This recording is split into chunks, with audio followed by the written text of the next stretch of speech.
भारत की सरकार द्वारा निर्धनता उन्मूलन के विभिन्न, आप लोग भी लिख सकते हो, भारत की सरकार द्वारा निर्धनता उन्मूलन के विभिन्न कार्यक्रमों के क्रियान्वयन के बावजूद निर्धनता अभी भी विद्यमान है। विभिन्न कार्यक्रमों के क्रियान्वयन के बावजूद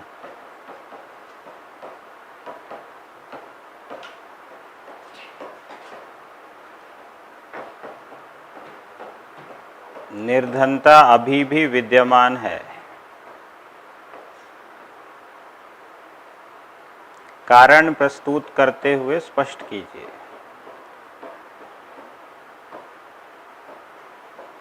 इंग्लिश में despite implementation of various programmes, despite implementation of various programs for eradication of poverty by the government of India, poverty is still existing. Explain by giving reasons. अभी भी विद्यमान है। कारण प्रस्तुत करते हुए स्पष्ट करिए। कारण प्रस्तुत करते हुए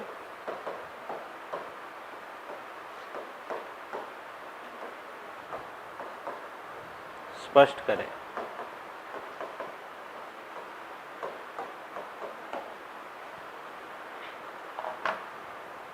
किनका है?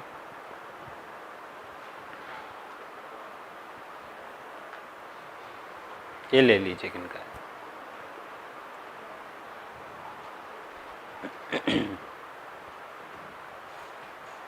बताएं इसको।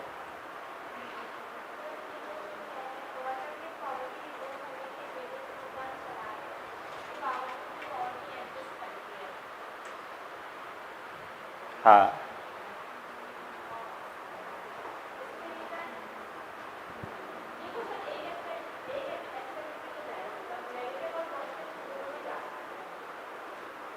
हम अग्री करते हैं इस चीज से या नहीं करते हैं?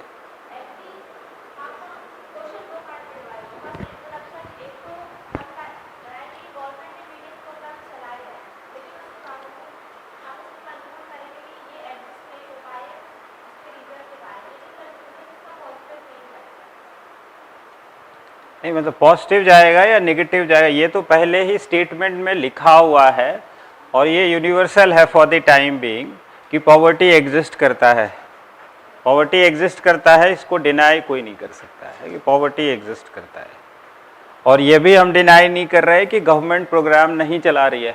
गवर्नमेंट ने बहुत सारे प्रोग्राम चलाए, ठीक है।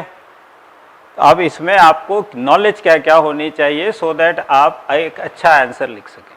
क्या क्या पता होना चाहिए कि आपका आंसर अच्छा होगा, नहीं तो साधारण हो जाएगा। कॉलेज जैसा जो आप लोग कहते हो ना कि ज़्यादा बिना पढ़े कुछ भी जाके लिखा है, यानी पेज भर दिया तो नंबर मिल जाएगा, यही कॉन्सेप्शन है। एज ए कॉलेज स्टूडेंट हम लोगों का रहा है, मेरा भी रहा है अपने समय, आप लोगों का आज है। चीज़ें बदलती नहीं हैं, ज़माना बदलता रहता है। हाँ, हम लोग भी अपने समय यही सोचते थे कि 10 पन्ने भर दो तो प्रोफेसर साहब नंबर दे ही देंगे। ज़रूरी नहीं कि दे ही देते, अब डिपेंड करता है चेक कौन करते हैं। इसमें आपको क्या क्या इन्फॉर्मेशन ठीक ठाक चाहिए जिससे आपका उत्तर अच्छा हो जाए। सरकार की योजनाएं, यानी गरीबी उन्मूलन जो कार्यक्रम सरकार ने चलाए हैं स्वतंत्रता के उपरांत, यानी पंचवर्षीय योजनाओं से लेके अभी तक जितने भी गरीबी उन्मूलन कार्यक्रम चले हैं, अलग अलग उसके अप्रोच रहे होंगे। अलग अलग अप्रोच के जो गरीबी उन्मूलन कार्यक्रम चले, पॉवर्टी इरेडिकेशन प्रोग्राम्स चले हैं, योजनाएं आई हैं, उसके विषय में बेसिक जानकारी हो विथ एग्जाम्पल। ऐसा नहीं कि बस मोटा मोटा लिख दिया, उदाहरण कुछ नहीं पता है। तो ये एक सेट ऑफ इंफॉर्मेशन आपको होना चाहिए, ठीक है। दूसरा, पॉवर्टी के विषय में कि पॉवर्टी की संकल्पना क्या है ये थोड़ा पता हो कि भाई गरीब किसको कह रहे हैं। यानी पॉवर्टी लाइन और पॉवर्टी का जो डेफिनेशन एज पर पहले प्लानिंग कमीशन, आज में भी नीति आयोग, यानी as per the government what is the poverty, how do we define poverty, types of poverty क्या होती है, और उसको हम लोग मेजर कैसे करते हैं कि पहले पॉवर्टी कितनी थी, आज पॉवर्टी कितनी है। मतलब हमको उसका मेजरमेंट का पैमाना एज पर दी गवर्नमेंट पता होना चाहिए, तभी तो पता चलेगा ना कि पॉवर्टी है या नहीं है तो कितनी है, पहले से घटी है, बढ़ी है, क्या एक्सटेंट है। ठीक है, ये दो बेसिक इंफॉर्मेशन है जो आपके पास होना चाहिए। शेष फिर आपका एनालिसिस है कि भाई ऐसा हो रहा है तो क्यों हो रहा है, यानी डिफरेंट अप्रोचेस जब लाए गए गवर्नमेंट के डिफरेंट प्रोग्राम्स में, तो उसमें सक्सेस कितना मिला और क्या चीज़ों में हम सक्सेस नहीं कर पाए, उसका कारण क्या था, उसको ओवरकम करने के लिए नया कौन सा प्रोग्राम लाए, फिर उसमें क्या कमी रह गई, तो फिर उसमें जो कमी रह गई उसको ओवरकम करने के लिए फिर नया क्या लेके आए। तो आज हमारा क्या तरीका है पॉवर्टी एलिमिनेशन के लिए, हम लोग किस प्रकार से आगे बढ़ रहे हैं, आज के स्थिति में पॉवर्टी का लेवल क्या है, और आगे हम क्या देख रहे हैं कि किस प्रकार से वो इरेडिकेट होगा। ठीक है, इतना सारा इंफॉर्मेशन होना चाहिए, तब ढंग के 150 वर्ड का ये क्वेश्चन आंसर है आपका। 150 वर्ड में आपको लिखना है। 150 वर्ड कितने पेज होते हैं? हाँ, 1.5 पेज। एक पेज में लगभग 100 वर्ड, 1.5 पेज में 150, गिन के तो कोई नहीं लिखता है। लेकिन अब किसी की हैंडराइटिंग ऐसी है कि बहुत बड़े कि उसका अगर वो अनुस्वार डाल दे, उसको उठा के मारे तो सिर फूट जाए। अगर वैसा अनुस्वार कोई डालता है तो उसके पेजेस अपने होंगे। तो आपको पता होना चाहिए कि as per your handwriting how many pages are required to have 150 words. उससे ज़्यादा भी नहीं लिखना है, उससे कम भी नहीं लिखना। कम लिखोगे तो आंसर में कम लिख पाओगे, ज़्यादा चीज़ें नहीं लिख पाओगे। ज़्यादा लिखोगे तो दूसरे प्रश्न नहीं लिख पाओगे। इसीलिए वर्ड लिमिट इंपॉर्टेंट है। यदि उतने ही समय में, वर्ड से ज़्यादा टाइम इंपॉर्टेंट है, कि यदि 150 वर्ड लिखने के लिए आपके पास समय है, मान लीजिए 7-8 मिनट, कि 7 to 8 मिनट्स में लिखना है, और 7-8 मिनट में यदि आप 200 वर्ड लिख सकते हो तो कोई मना ही नहीं है। Are you getting my point? तो क्वेश्चन आंसर जब लिखना है, अब ये ऐसा प्रश्न है कि उत्तर कोई भी लिख सकता है, ऐसा नहीं है कि ये आंसर आप अटेम्प्ट नहीं करोगे।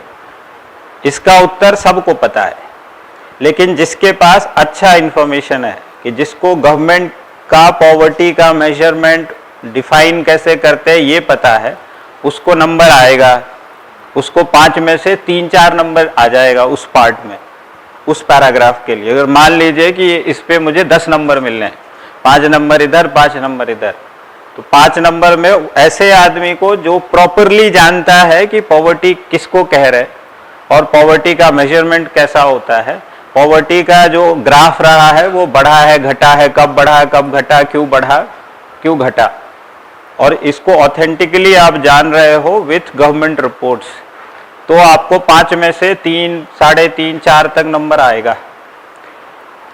और दूसरा है आपका वो पार्ट जिसमें कि गवर्नमेंट के प्रोग्राम्स आप बता रहे हो।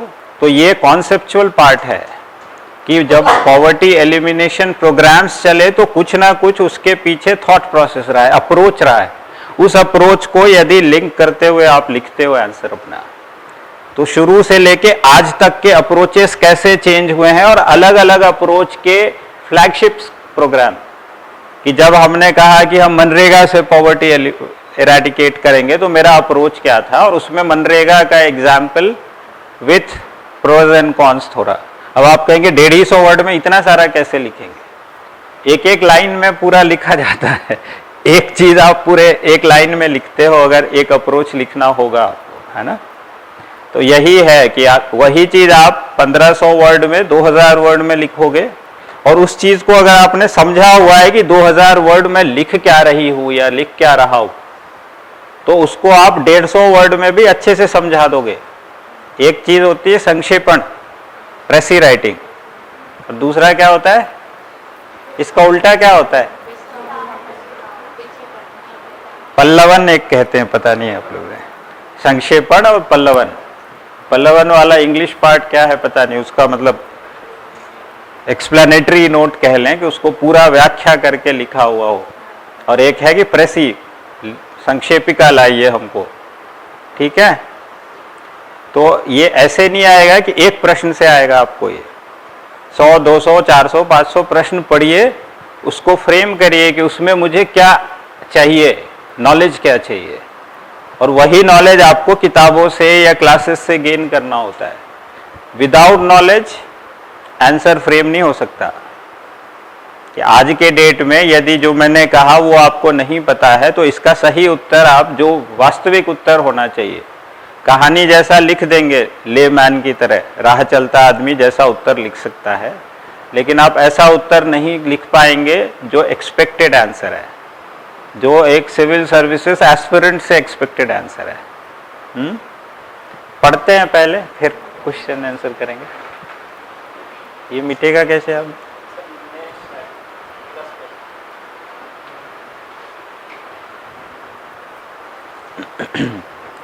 फंडामेंटल राइट्स को यदि रिकैप करें हम लोग,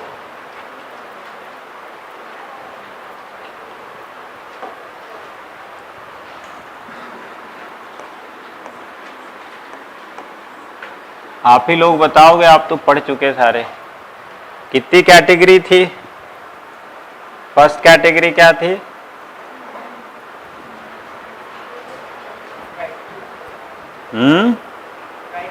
समानता का अधिकार।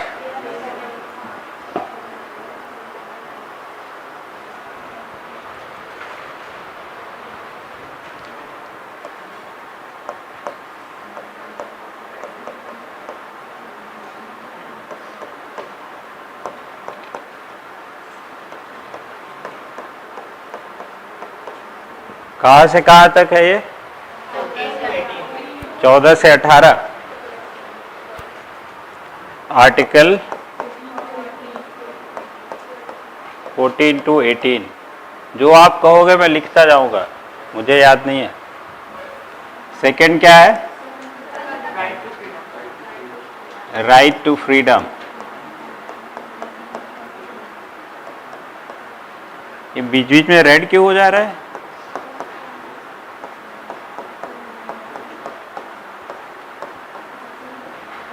ये कहां से कहां तक?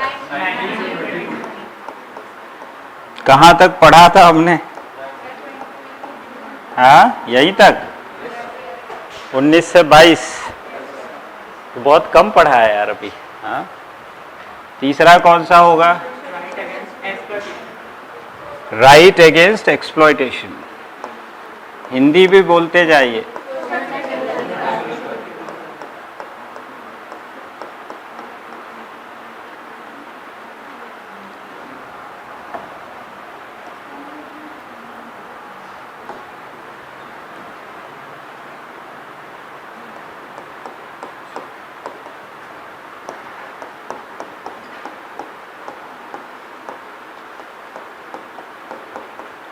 ये कहां से कहां तक है? 23 24। ये आज पढ़ना है। इधर दिखेगा आप लोगों को? फोर्थ कैटेगरी क्या है? Freedom of religion.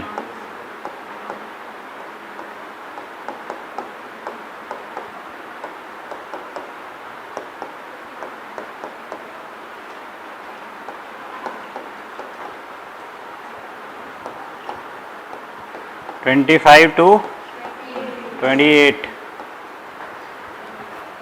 और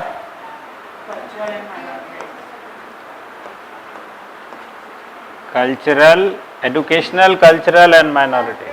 हाँ, कल्चरल एंड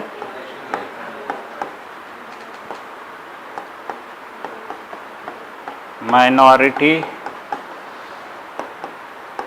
राइट्स। कहां से कहां तक? और कुछ बच गया क्या? Constitutional remedies.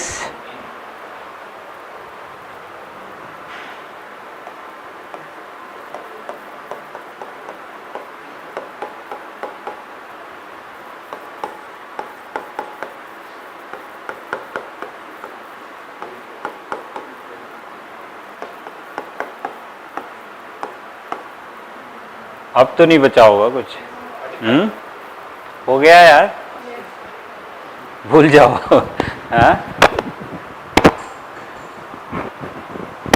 जस्ट आपके लिए लिखा कि फिर से आप फ्रेमवर्क में आ जाएं कि कहाँ से शुरू हुए थे हम लोग, यहाँ तक पहुँच गए थे। This part is left over, लेकिन जो ज़्यादा बचा हुआ दिख रहा है ये छोटे छोटे पार्ट हैं, बहुत ज़्यादा इसमें है नहीं कुछ। जो मेजर पार्ट थे वो आप पढ़ चुके हो, अब ये छोटे छोटे फैक्चुअल काइंड ऑफ पार्ट हैं या थोड़ा मंडेन काइंड पार्ट हैं। जो इंटरेस्टिंग पार्ट थे वो हो गए। तो पीछे का याद है थोड़ा, वो एकादा कॉन्सेप्ट पूछूं मैं? What is principal of natural justice? नैसर्गिक न्याय का सिद्धांत क्या है? कितने सिद्धांत हैं उसमें, मतलब कितने बिंदु हैं?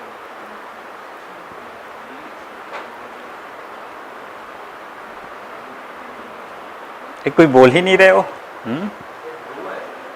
3 है।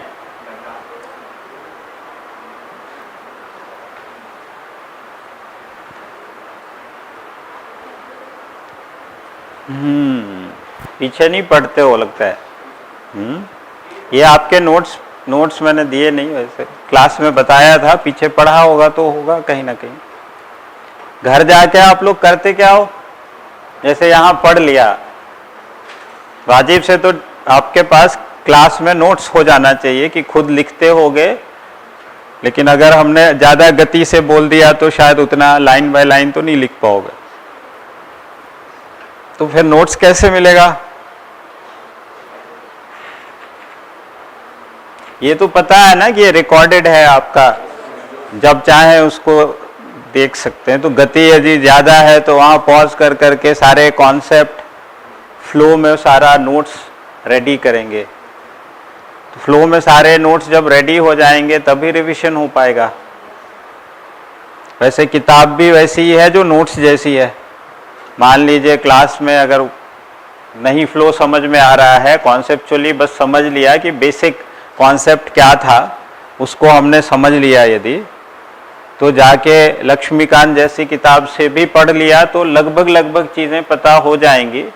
उस किताब में जैसा लिखा हुआ है वो पीटी के लिए ज़्यादा कंड्यूसिव है, मेंस में आंसर राइटिंग में थोड़ी सी उसमें आपको और ज़्यादा चीज़ों को ल्यूसिड तरीके से समझना, लिखने आना ज़्यादा ज़रूरी है कि चीज़ों को कहीं से उठा के कहीं डाल सकें आप। एक तो है कि आपका नॉलेज कंपार्टमेंटलाइज्ड होना चाहिए माइंड में, कि अलग अलग खाने में अलग अलग इन्फॉर्मेशन आपने रख रखी है, कि मैंने कोई भी कॉन्सेप्ट पूछा तो आप अपने आप को उठा के उस जगह पे पहुंचा सको कि कहाँ पे ये बात आई होगी, किस आर्टिकल से संबंधित थी, कहाँ पे ये पढ़ा था हमने, और वो यूज़ कहाँ कहाँ हो सकता है ये आपको पता होना चाहिए।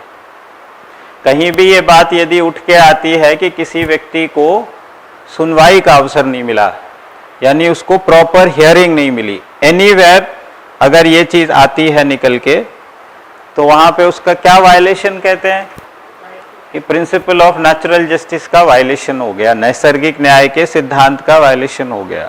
तो कहीं ना कहीं व्यक्ति को हियरिंग मिलने से संबंधित है, लेकिन केवल सुनवाई मिल गई और सुनने वाला आदमी ठीक नहीं मिला, तो सुनवाई सही होगी क्या? यानी जो सुनने वाले व्यक्ति हैं, न्यायमूर्ति कह लें, जज कह लें, तो जज भी सही होने चाहिए। और जज कैसा सही होगा? जो बायस्ड ना हो, इम्पार्शियल हो, तटस्थ हो, और किस भावना से काम कर रहा हो? हाँ, मतलब किस कॉन्टेक्स्ट में पूछ रहा हूं उस हिसाब से आपका टर्म निकल के आना चाहिए। यहाँ पे भावना जब कह रहे हैं तो सद्भावना से या दुर्भावना से, यही 2 ही शब्द आते हैं। जब पॉलिटी में बात हो रही होगी या लॉ में, तो ही शैल एक्ट बोनाफाइडे और मैलाफाइडे, तो ही शुड एक्ट बोनाफाइडे, सद्भाव पूर्वक, यानी मंशा उसकी है कि वो आपको न्याय दे, आपकी बात को वो प्राइमा फेसी सही मान के ही सुने कि आप जो कह रहे हो ठीक ही कह रहे हो। ऐसा नहीं कि मुझे आपकी शक्ल पसंद नहीं है तो आप जो कहोगे ठीक ही नहीं कहोगे, कि आप मुस्कुरा के नहीं बोल रहे हो, मुंह लटका के क्यों बोल रहे हो, इससे फर्क नहीं पड़ना चाहिए किसी को अगर वो सुनवाई कर रहा है। तो पहला ये है आपका कि कोई भी व्यक्ति को बिना सुने सजा नहीं मिलनी चाहिए। No person shall be punished unheard. दूसरा यह है कि वो अपने ही केस में कोई जज नहीं होगा, कि आप खुद के केस में खुद जज नहीं हो सकते, यानी if you are the party you can not be जज। इसीलिए जब कंटेम्प्ट चलता है तो उस जज के कोर्ट में नहीं चलता है जिस जज के यहाँ वो डिसीजन दिया गया होगा, वो दूसरे जज साहब के यहाँ चलता है। और तीसरा ये है कि जो जज होगा वो बोनाफाइडे एक्ट करेगा, that is principle of justice, natural justice. यही है, इसके अलावा कुछ नहीं है। इसके अलावा कुछ भी लिख रहे हो तो कहानी बना रहे हो आप। वैसे ही रूल ऑफ लॉ है, ये सारी चीजें आपने पढ़ी हैं। रूल ऑफ लॉ आपने कहाँ पढ़ा? प्रिंसिपल ऑफ नेचुरल जस्टिस कहाँ पढ़ा आपने मुझसे? Right to life and liberty में कहीं पढ़ा होगा। Principle of natural justice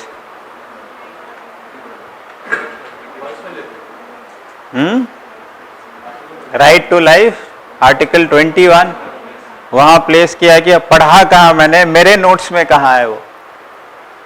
even though use बहुत जगह हो सकता है, लेकिन आपके यहाँ कहीं